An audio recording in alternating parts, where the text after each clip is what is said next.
कैसा हेलो, काय का हेलो। वो सीरियस नहीं थे एग्जाम देने के लिए, लेकिन आज भी तुम्हारे पास समय है। एक हफ्ता पढ़ूंगा, मैं इतने मार्क्स ले आऊंगा। अभी भी 90 से ऊपर नंबर ला सकते हो।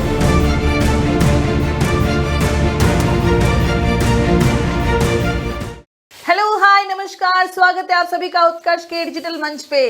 हेलो, कैसा हेलो, काय का हेलो। नहीं, आज कोई हेलो वेलो नहीं करना आई हूं मैं, और ना मैं आज सीधे मुंह बात करने वाली हूं। आपको थोड़ा अजीब लगेगा कि आज प्रणीता मैम जो है वो इस कदर कैसे बात कर रही है, तो मैं बिल्कुल सही बात कर रही हूँ आप लोगों से आज। ऐसा क्यों कह रही हूँ? क्योंकि अभी तक जो आपने एग्जाम दिए ना, हाफ ईयरली तक, आप में से बहुत सारे ऐसे स्टूडेंट हैं जिन्होंने सिर्फ एग्जाम दिया है। वो सीरियस नहीं थे एग्जाम देने के लिए, लेकिन आज भी तुम्हारे पास समय है। अगर तुम आज भी अपनी आंखें खोलो, नींद से यदि जाग जाते हो, तो अभी भी तुम्हारे पास समय है। पूरे 50 दिन है, पूरे 50 दिन। और इन 50 दिनों में अगर तुम अच्छे तरीके से, अच्छी रणनीति से यदि पढ़ते हो, तो तुम अभी भी 90 से ऊपर नंबर ला सकते हो। और अगर अच्छी कोशिश करोगे तो 95 नंबर से भी ज्यादा ला सकते हो। लेकिन उसके लिए आपको मेहनत करनी पड़ेगी। अभी जो तुम लोगों ने एग्जाम दे दिए हैं, बहुत सारे ऐसे स्टूडेंट्स हैं और उनका अंदर से मन जानता है कि उन्होंने कैसी पढ़ाई करी है, लेकिन कभी हम जो सोचते हैं ना, वैसे होता नहीं है कि चलो हाफ ईयरली दिया, वैसे फाइनल एग्जाम भी दे देंगे। अरे भाई, तुम्हारे भी कुछ सपने होंगे, माता पिता के भी कुछ सपने होंगे। होंगे कि नहीं होंगे? खुद अपने दिल पे हाथ रख के सोचना, बिल्कुल होंगे। लेकिन जब हम सोचते हैं ना कि 1-2 दिन पढ़ के या एक हफ्ता पढ़ूंगा, मैं इतने मार्क्स ले आऊंगा, पॉसिबल नहीं है। हर चीज को पाने के लिए संघर्ष भी करना पड़ता है, कड़ी मेहनत भी करनी पड़ती है, और उस कड़ी मेहनत के लिए आपको अपना समय तो देना ही पड़ेगा। ऐसा नहीं है, हम कोई भी काम करते हैं, हमको स्टेप बाय स्टेप करना पड़ता है। यदि हम सोचें कि हम 8वीं सीढ़ी से सीधा 10वीं सीढ़ी पे और 10वीं से सीधा 12वीं सीढ़ी पे चढ़ जाए, तो ऐसा पॉसिबल नहीं है। आपको हर एक सीढ़ी को पार करना ही पड़ेगा। तो यदि आपको अभी भी बेटा, आप लोगों के पास बहुत समय है। मुझे पता है कुछ स्टूडेंट्स को लगेगा कि मैम ऐसे कैसे बोल रही है। बिल्कुल बोलूंगी, क्योंकि बेटा तुम्हारे साथ साथ तुम्हारे माता पिता के भी बहुत सारे सपने हैं, और उन सपनों को पूरा करने के लिए तुम्हें जी जान से मेहनत करनी पड़ेगी। और उस मेहनत को करवाने के लिए मैं तुम्हारे साथ खड़ी हूं।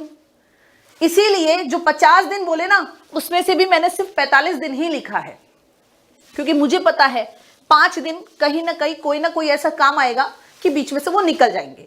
तो मेरी बात एक ध्यान से सुनो। आज जो मैं क्लास लेके आई हूं आप लोगों के लिए, जो वीडियो लेके आई हूं, क्लास तो कहूंगी नहीं, क्योंकि ये क्लास है ही नहीं, ये तो वीडियो है। और एक ऐसा वीडियो है जो आपके जो अंतिम 45 दिन जो है ना, 45 डेज, उसकी यदि तुमने तैयारी मेरे कहे अनुसार कर ली, तो तुम्हारे हिंदी में इतने बढ़िया मार्क्स आने वाले हैं कि तुम खुद मुझे याद करोगे। ठीक है, तो मैं आप लोगों के लिए लेके आई हूं आज वीकली स्टडी प्लान है। ठीक है, वीक ऑन वीक प्लान है। अभी भी हमारे पास 5 से 6 वीक पड़े हैं, यानी 5 से 6 सप्ताह में भी आप बहुत अच्छी तैयारी कर सकते हो, बहुत बढ़िया जमकर। मैं ये नहीं कहती कि 24 घंटे तुम हिंदी पढ़ो, नहीं।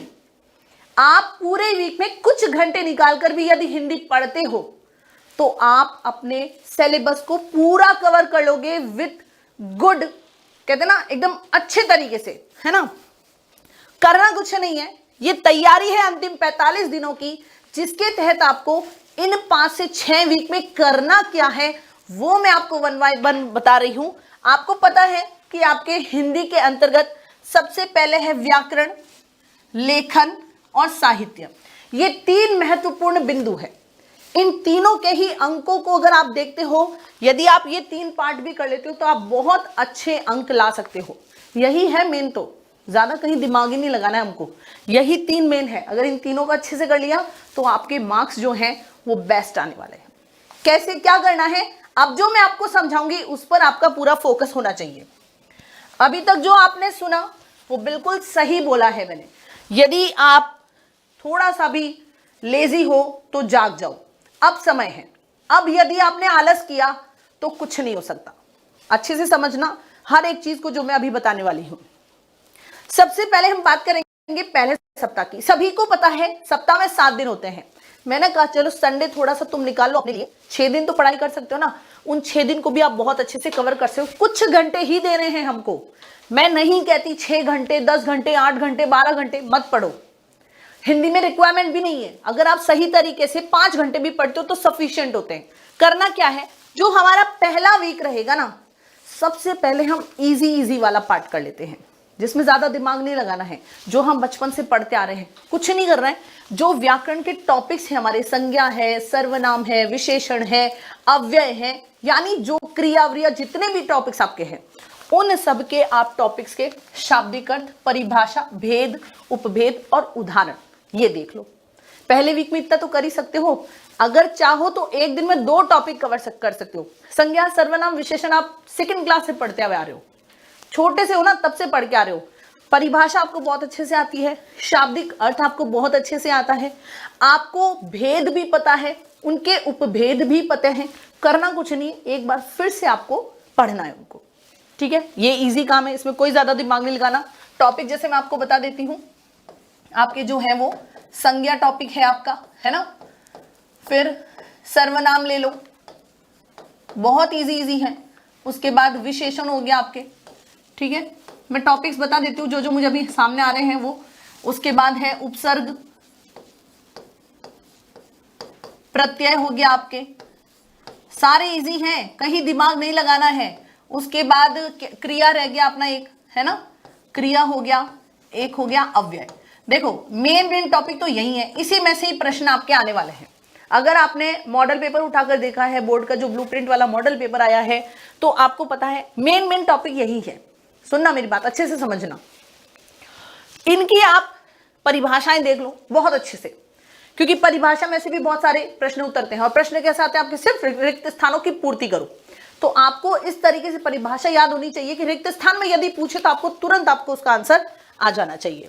तो संज्ञा हो गया, सर्वनाम हो गया, विशेषण है, उपसर्ग है, प्रत्यय है, क्रिया है, अव्यय, जो भी आपके सिलेबस में टॉपिक है उन सब के शाब्दिक अर्थ देख लो, परिभाषाएं देख लो, भेद देख लो, उपभेद देख लो और उनके उदाहरण। बस ये हो गया हमारा पहले वीक का काम।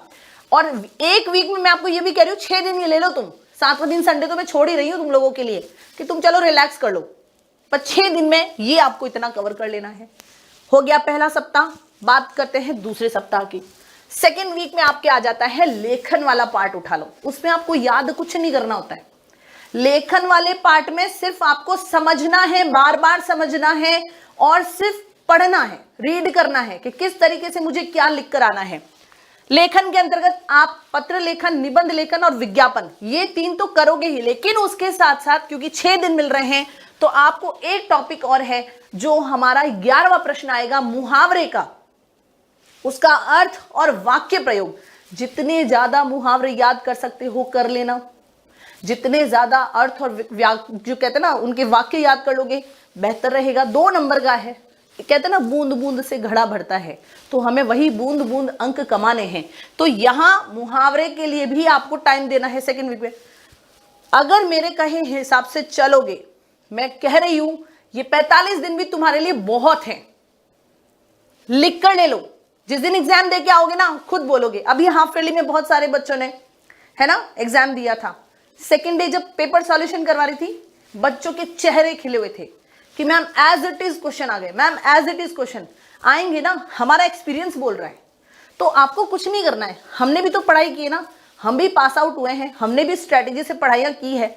आपके लिए तो हम बताने वाले हैं। हमारे टाइम में तो कोई हमें बताने वाला भी नहीं था कि कैसे पढ़ना है, लेकिन आज हमने पता है कि हमने किस तरीके से हर चीज को संभाल कर काम किया। बस वही चीज हम आपको सिखा रहे हैं। तो करना कुछ नहीं, जैसे मैं बता रही हूँ आपको वैसे चलना है। फिर हम आ जाते हैं 3rd वीक पे, है ना। तीसरा सप्ताह क्या कह रहा है, तो तीसरे सप्ते में हमको उठा लेनी है हमारी साहित्य की 2nd बुक कृतिका। जी हाँ, आपने बिल्कुल सही सुना। अब आप कहोगे मैम क्षितिज पहले क्यों नहीं, भाई कृतिका में 3 ही तो चैप्टर हैं, मात्र 3 चैप्टर हैं, लेकिन तीनों चैप्टर क्या है, लेंदी है। अब हमको इसमें चैप्टर को भी पढ़ना है और चैप्टर को पढ़ने के बाद इसके प्रश्नोत्तरों को देखना है। 3 ही चैप्टर है हमारे, ज्यादा नहीं है। तो उन तीनों चैप्टर को कर लो, उसके बाद भी आपके पास समय बचेगा, क्योंकि एक चैप्टर को यदि आप एक दिन में भी कर लेते हो, आराम से होता है एक दिन में एक चैप्टर, ज्यादा बड़ा भी नहीं है, आराम से हो जाएगा। तो 3 चैप्टर 3 दिन में, फिर भी 3 दिन बच गए ना। उन 3 दिनों का आप यूटिलाइज करोगे संधि और समास को करने में, क्योंकि इसके भी प्रश्न आपके आएंगे। बहुविकल्पात्मक जो प्रश्न आते हैं एमसीक्यूज वाले, उसमें आपसे पूछेंगे, तो उसमें आपको संधि समझ में आई हुई होनी चाहिए कि संधि के टुकड़े कैसे हैं, ये आई है तो संधि कौन सी है। जब तक आप संधि करोगे नहीं तब तक आपको समझ में नहीं आएगा। समास भी पूछेगा, मोस्ट इंपॉर्टेंट टॉपिक है दोनों, तो इनके लिए तो आपको 2 या 3 दिन देने ही पड़ेंगे, तो ही आपको समझ में आएगा। तो आपको तीसरे वीक में क्या करना है, कृतिका के साथ साथ संधि और समास को भी करना है। बिल्कुल, मैंने बहुत सोच समझ के ये प्लान आप लोगों के लिए बनाया है, और यदि आप इस प्लान पे चलोगे तो सब कुछ सही जाएगा। ठीक है, अब हम आ जाते हैं बात चौथे वीक पे। चौथा वीक आ गया, चौथा सप्ताह है अपने पास, कुछ नहीं करना है। साहित्य की किताब है हमारी क्षितिज। टोटल कितने चैप्टर हैं, 12। 6 हैं गद्य के और 6 हैं पद्य के। टोटल 6 चैप्टर हैं गद्य के और टोटल 6 चैप्टर ही आपके पद्य के, यानी 12 चैप्टर हो गए।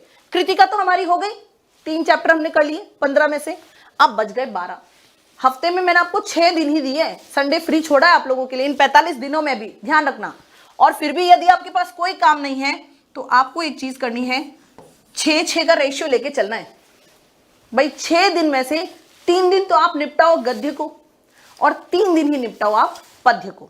स्पेशली ध्यान रखना, लेखक और कवि परिचय कोई भी 6 याद कर लो, चाहे तो 6 लेखक कर लो या 6 कवि कर लो, उसमें से एक तो आएगा ही आएगा। यानी ये झोली में आपके दोनों अथवा में आते हैं, एक लेखक का आता है एक कवि का आता है, तो यदि दोनों में से एक यदि आपको 6 के अगर याद है तो ये भी अंक आपकी झोली में है। ये सबसे सरल तरीका बता रही हूं, कंफ्यूज रहोगे कि 4 इसके याद करूं या 4, या तो पूरे 12 याद करो या कोई 6 याद कर लो, क्योंकि उसमें से कोई एक आएगा वो आप कर लोगे। 4 नंबर सीधे सीधे आपके झोली में है। तो कहने का ये अर्थ है, क्षितिज के प्रश्न उत्तर हमको करने ही है। इंपॉर्टेंट क्वेश्चंस मैंने आपको बहुत सारे करवा रखे हैं, उन सारे प्रश्नों को देख लेना। किताब के पीछे जो चैप्टर के पीछे के क्वेश्चन आंसर आते हैं उनको सभी को देख लेना, उसमें से प्रश्न उतरते ही उतरते हैं। तो ये एक और मैंने आपके लिए थोड़ा सा आसान कर दिया है। तो साहित्य में भी आपको ज्यादा दिमाग लगाने की जरूरत नहीं है। हर एक चैप्टर यूट्यूब पे मैंने आपको बहुत अच्छे से करवाया है, एक एक प्रश्न करवाया है, इसके साथ साथ शब्दार्थ भी करवाए हैं, तो कहीं आपको दिक्कत नहीं आएगी। तो एक बार क्षितिज के जो 12 चैप्टर हैं उनको देख लेना, समझ में आ गई। ये हो गया हमारा चौथा सप्ताह, यानी 1 महीना तो गया हमारा। अब आ जाते हैं हम वीक 5 पे, यानी 5वां सप्ताह जो है उसमें आप क्या करोगे। आप कहोगे मैम लगभग तो सारा ही हो गया, बाकी क्या रहा। बिल्कुल रहा है, 6 प्रश्न आएंगे अपठित गद्यांश और अपठित पद्यांश में से। तो आपको कम से कम 10-12 अपठित गद्यांश पद्यांश को बहुत अच्छे से प्रैक्टिस कर लेना। बार बार कह रही हूं, प्रैक्टिस कर लेना अपठित गद्यांश और पद्यांश की, कि किस तरीके से शीर्षक ढूंढना है, किस तरीके से प्रश्न को अटेम्प्ट करना है। ये आपको पूरी तैयारी होनी चाहिए, क्योंकि नंबर तो इसके भी है बेटा, 6 और 6 12 नंबर है सीधा, तो तैयारी तो इसकी भी मांगेगा। तो अपठित गद्यांश और पद्यांश इसको भी बहुत अच्छे से तुम कर लेना। ये हो गई बात हमारे 5वें वीक की। अब रहा 6ठा वीक। दिमाग नहीं दौड़ाना है, कुछ नहीं, अब सिर्फ रिवीजन करना है। जो भी आपने ये इन हफ्तों में पढ़ा है, चाहे तो नोट्स बनाते रहो, पढ़ाई करते करते साथ साथ में नोट्स बनाते रहो, कि लास्ट वीक में जब मैं रिवीजन करूंगा तो ये चीजें इंपॉर्टेंट है और ये मुझे करनी है। ये सबसे आसान तरीका रहेगा रिवीजन का, क्योंकि वापस इतना सारा पढ़ने के लिए 6 दिन कम रहेंगे। सही कह रही हूं। तो आपको कुछ नहीं करना है, जब आप ये पढ़ाई करते हो ना तो साथ साथ में नोट्स बनाते रहना, इंपॉर्टेंट चीजें रजिस्टर में लिखते रहना, और साथ में 6ठा सप्ताह जब आएगा उसमें सिर्फ तुमको दोहरान करना है, रिवीजन करना है। जहां कहीं लगे कि नहीं अभी इस चीज में मैं कहीं थोड़ा कमजोर हूं या थोड़ी कमजोर पड़ रही हूं, उस टॉपिक को फिर से देख लेना। ये 6ठा सप्ताह का तुम्हारा रहेगा। और उसके बाद कुछ नहीं करना, रिलैक्स मोड पे चले जाना। मत सोचना कि बोर्ड का एग्जाम है कैसा जाएगा, क्या लिख के आऊं क्या नहीं लिखूं। अगर ऐसा सोचा तो 110% पेपर बिगाड़ के आओगे। चिल रहो, रिलैक्स रहो, जो पढ़ो सच्चे मन से पढ़ो, अच्छे मन से पढ़ो, पॉजिटिव माइंड रखो, पेपर बहुत बढ़िया जाएगा। तो इस क्लास को, इस वीडियो को खत्म करने से पहले आप सभी को मेरी तरफ से all the best for your final exams. Thank you so much.